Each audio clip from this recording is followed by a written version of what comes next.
world headquarters of common sense. Talk Radio. Ian, I'd just like to make two quick points about the distraction that is Ukraine. Yeah. Firstly, the government and media who are screaming about the sovereignty of Ukraine's borders tell us here that our borders have to be open to tens of thousands of people that are able to get on the small boats at Calais. If that's not an invasion, I don't know what is. And secondly, you know, if you want to be worried about a brutal dictatorship, I'm far more worried about Trudeau in Canada and what he's doing than what Putin's doing in Russia and Ukraine. Especially if you own a dog, because he's threatened to shoot your dog if you don't get the hell out of Ottawa.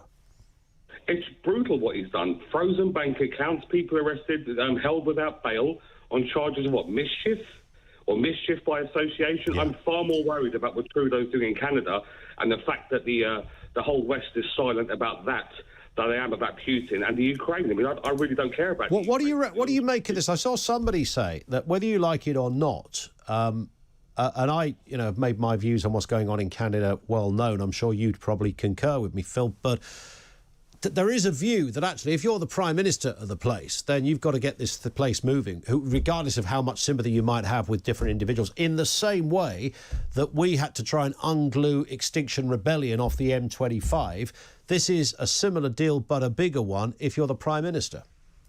Not by stripping the rights of your own citizens, not by branding your own citizens terrorists, not by threatening to kill their dogs, taking their children into care, arresting them without any kind of a trial, holding them without bail. Yeah. That's ridiculous. I mean, if you're right. You're right. The kind of what is bothersome about this is the kind of language that is being used. And you're right that Trudeau has talked about terrorists. He's talked about. I think he didn't he equate them as well to the sort of far right, the kind of racists that you see on a Louis Theroux documentary. I think he also.